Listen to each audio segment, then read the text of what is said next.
খনিচাম ছাৰে বহুত জেগাতে বহুতখিনি ৰাস্তা ঘাট বহুত কৰি দিয়া বুলি শুনি আছোঁ, দেখিও আছোঁ গাঁৱে গাঁৱে। মোৰ ওচৰ চুবুৰীয়াতো দেখিছোঁ। সেইটো কাৰণে আমি আৰু এতিয়া আহিলোঁ আৰু এতিয়া আমি আজি ইয়াতে আদিবাসীৰ পৰা বড়োৰ পৰা ৰাজবংশীৰ পৰা সকলোৱে আমি আহি ইয়াতে যোগদান হৈছোঁ। যেন দলে বলে সকলোৱে মিলিজুলি ছাৰক যেন খনিচাম দাস ছাৰক যেন ভোটটো দিয়ে। এতিয়া মোৰ নিজৰ গাঁৱতো বেলেগ বেলেগ মানে পাৰ্টিবিলাক আছে। সেই পাৰ্টিবিলাক বেলেগ বেলেগ থকাৰ কাৰণে আমাক ভাবে নেকি আমাৰ ফালে ৰাস্তাটো নাহে, চাইডে চাইডে ৰাস্তাবিলাক যায়। আমিতো আগতে ৰাইজে য'ত দিবা দিছিল তাতেহে দিছিলোঁ, ৰাইজৰ কোৱা মতে দিছোঁ। আৰুনো আমি কি ক'ম কাক? এই নিজে নিজে সেইদিনা সেই আমাৰ ছাৰক মাতি পেলাই কিবাখিনি ক'ল, বিহু ফাংচনত মাতিম বুলি ক'ল, মাতা নহ'ল। সেইকাৰণে বহুত দুখ লাগছে আমাৰ।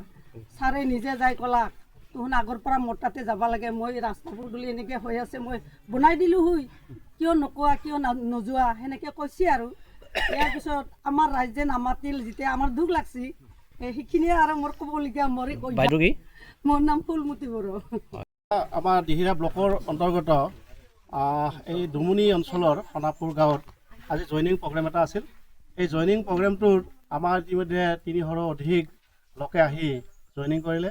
বিভিন্ন জাতি জনগোষ্ঠীৰ লোক এতিয়া আহিছে, যে দুমনি বাগানৰ আদিবাসী ভাইসকল, আদিবাসী ভণ্টিসকল আহিছে, আমাৰ বড়ো বাইদেউসকল আহিছে, আমাৰ ৰাজবংশী বাইদেউসকল আহিছে, দাদাসকল আহিছে, আৰু বিভিন্ন জাতি জনগোষ্ঠীৰ পৰাই ইয়াত 300ৰো অধিক লোকে আহি জইনিং কাৰ্যসূচীত ইয়াত অংশগ্ৰহণ কৰিলে। আৰু এই কাৰ্যসূচীৰ যোগেদি আমি এটা গম পাইছোঁ যে দিহিৰা সমষ্টিত এইবাৰ ঘনশ্যাম দাস ডাঙৰীয়াক কোনেও ৰখাব নোৱাৰে, তাৰ প্ৰমাণ আপোনালোকে দেখিছে। এই চেনেলৰ যোগেদি, আপোনালোকৰ মিডিয়াৰ যোগেদি আমি ক'ব বিচাৰিছোঁ যে ইয়াত বৰ্তমান যি দলেই নহওক, যে যি দলেই অৰ্গেনাইজ কৰক, যি দলে অৰ্গেনাইজ কৰিলেও কিন্তু GSP দলক ইয়াত কোনেও হাৰিব নোৱাৰে। আজিৰ এই জইনিং কাৰ্যসূচীয়ে দেখিছে আপোনালোকে। আৰু অনাগত দিনত বহুত জইনিং প্ৰগ্ৰেম আছে।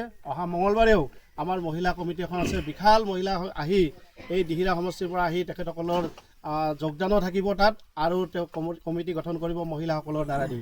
গতিকে আপোনালোকে এতিয়া আপোনালোকে ক'ব পাৰিব যে বিভিন্ন জাতি জনগোষ্ঠীৰ লোকে GSP দলত জইন কৰে আৰু GSP দলত কাম কৰে, আৰু অহা নিৰ্বাচনত ঘনশ্যাম দাসক জিকাৰ প্ৰণ লৈছে। সকলোৱে এক হৈ মাৰ বান্ধি থিয় হৈছে। আৰু আমি ক'ব বিচাৰিছোঁ যে ইয়াত বিভিন্ন দলে আজি ৰাজনীতিৰ কাৰণে ইয়াত আহিছে, ৰাজনীতি কৰাৰ কাৰণে আহিছে, কিন্তু তেখেতসকলে কিন্তু ৰাজনীতি মানে গুচি গ'ল, ইলেকশ্যন গুচি গ'ল, ৰাইজক কিন্তু পিঠি দিয়ে। গতিকে ঘনশ্যাম দাস ডাঙৰীয়াই আজি 10টা বছৰ কাৰ্যকাল কৰিলে, আৰু 10টা বছৰত তেখেতৰ উন্নয়ন আপোনালোকে নিশ্চয় দেখিছে, আৰু সেইসকল দলেও কিন্তু দেখিছে। আজি চাওক, ইয়াতে UPPL দলৰ পৰা যোগদান কাৰ্যসূচী কৰিছে, আজি BJPৰ পৰা আহিছে, যোগদান কাৰ্যসূচীত আহিছে, কংগ্ৰেছৰ পৰা আহিছে, সকলো মানে দলৰ পৰাই কিন্তু ইয়াত অংশগ্ৰহণ কৰিছে। তাৰ মানে কি নিশ্চয় বুজি পাইছে ৰাইজে, এতিয়া GSPৰ ঢৌ আহিছে, GSPৰ বতাহ বলিছে। এই বতাহত অন্য দল কিন্তু ইয়াত দিহিৰা সমষ্টিত কমচে কম আঁতৰি যাব। গতিকে আজি প্ৰমাণ দিছে আদিবাসী ভাইসকল কিমান আহিছে, আদিবাসী বাইদেউসকল কিমান আহিছে, আজি আপোনালোকেতো নিজে দেখিছে। গতিকে এই জয় নিশ্চিত জয়, এই জয় ৰাইজৰ জয়, এই জয় আমাৰ ঘনশ্যাম দাসৰ জয় বুলি আমি ক'ব বিচাৰিছোঁ। এইটো কোনো কাৰণত আমাক বিপদত নেপেলায়। সঁচাকৈ যদি আমাৰ GSP আৰু সঁচাকৈ যদি BPFৰ মাজত যিটো এলায়েন্স হ'ব বিচাৰিছে বা এলায়েন্স হৈ আগবাঢ়ি আছে, সঁচাকৈ যদি সেই সময়ত এলায়েন্স হয়, নিশ্চয় এই ক্ষেত্ৰত বুজাবুজি থাকিব। যে আজি চাওক, দিহিৰা সমষ্টিটো আমাৰ এটা আজি 10 বছৰ আগৰ পৰা আমাৰ অধীনত আছে, GSPৰ অধীনত আছে। গণসুৰক্ষা পাৰ্টীৰ তত্বাৱধানত GSP দলৰ নেতৃত্বত এই দিহিৰা সমষ্টি আছে। গতিকে এলায়েন্সৰ যদি প্ৰসংগ আহে, নিশ্চয় তেখেতসকলে ইয়াৰ পৰা আমাক ভোট দিয়াৰ কাৰণে তেখেতসকলে আগবাঢ়িব, আৰু ইয়াত কোনো ধৰণৰ খেলি মেলি নহয়। কাৰণ চাওক, আজি দুটা দলৰ মাজত মিতিৰালি হোৱাৰ কাৰণে, বন্ধুত্বপূৰ্ণ হোৱাৰ কাৰণে আগবাঢ়ি আছে। আগ্ৰামা মহিলাৰী ছাৰ আৰু আমাৰ নৱশৰণীয়া ছাৰ একমত হৈ ইয়াত পৰৱৰ্তী সময়ত যদি কেণ্ডিডেট হয়, নিশ্চয় গণসুৰক্ষা পাৰ্টীৰে কেণ্ডিডেট হ'ব দিহিৰা সমষ্টিত। অইন সমষ্টিত হয়তো তেখেতসকলক আমি সহায় কৰিম, এনেধৰণৰ আগবাঢ়ি যাব। আমিতো দেখিছোঁ দিহিৰা সমষ্টিত প্ৰথম প্ৰতিদ্বন্দ্বী দল কোনো আমাৰ দিহিৰাত নাথাকে। কাৰণ চাওক, আজি কি তেখেতসকলৰ ভেটি কি আছে, আজি ক'ব বিচাৰিছে যে আজি চাওক UPPL দলে চৰকাৰত আছে, চৰকাৰত থাকিলেইতো নহ'ব, চৰকাৰত থাকি দিহিৰা সমষ্টিৰ কাৰণে কি কৰিছে। ৰাইজৰ এতিয়া প্ৰশ্ন, UPPL দলক প্ৰশ্ন কৰিছোঁ, বিজেপি দলক প্ৰশ্ন কৰিম আমি ৰাইজে যে বিজেপি দলৰ আৰু UPPL দলৰ চৰকাৰ থকাৰ পিছতো দিহিৰা সমষ্টিত কি কৰিলে তেখেতসকলে? গতিকে অন্য প্ৰতিদ্বন্দ্বী কেনেকৈ হ'ব?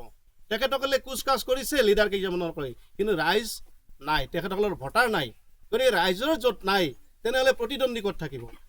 আপোনালোকে চাব, যিটো ভোট চেণ্টাৰত গৈ সেই সময়ত ছেপ্টেম্বৰ মাহত যদি সঁচাকৈ যদি নিৰ্বাচন অনুষ্ঠিত হয়, যিটো চেণ্টাৰত যাব সেইটোৱে খুলিলে দেখা পাব যে গণ সুৰক্ষা পাৰ্টীৰ ভোট আৰু ঘনশ্যাম দাসৰ ভোট। গতিকে তাত সেই সময়ত গম পাব তেখেতসকলে।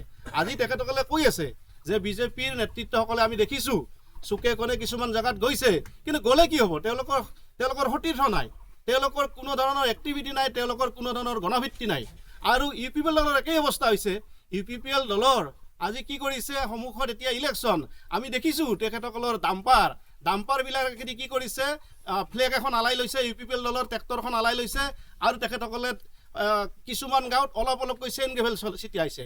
কিয়? তেখেতসকলে কিহৰ কাৰণে ভয় খাইছে? এতিয়া চৰকাৰী অনুদান দিয়াৰ কাৰণে এই সময় যে আহিছে, তেখেতসকলে ইয়াৰ আগত কিয় অহা নাছিল? আমি এটা প্ৰশ্ন কৰিব বিচাৰিছোঁ। আমাৰ সন্মুখত সন্মানীয় ৰাকেশ ব্ৰহ্ম ডাঙৰীয়া, তেখেতৰ BTCৰ EM, তেখেতৰ গাড়ী এতিয়া আমাৰ গাঁৱে ভূঞে বিচাৰিছে, ফুৰিছে।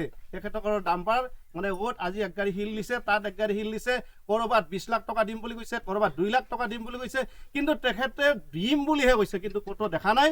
আমি যোৱা কাৰ্যকালবিলাকত দেখিছোঁ তেখেতৰ অনুষ্ঠান প্ৰতিষ্ঠানবিলাকতো কৈছিল যে এইটো ধৰ্মীয় অনুষ্ঠানত ইমান টকা দিম, সেইটো ধৰ্মীয় অনুষ্ঠানত ইমান টকা দিম, কিন্তু দেখাত কিন্তু আমি পৰিলক্ষিত হোৱা নাই, ৰাইজে কিন্তু সেই টকা পোৱা নাই।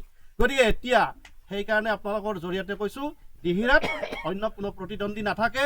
দিহিৰাত একমাত্ৰ জয় ঘনশ্যাম দাসৰ জয়, একমাত্ৰ জয় আমাৰ GSP দলৰ জয়।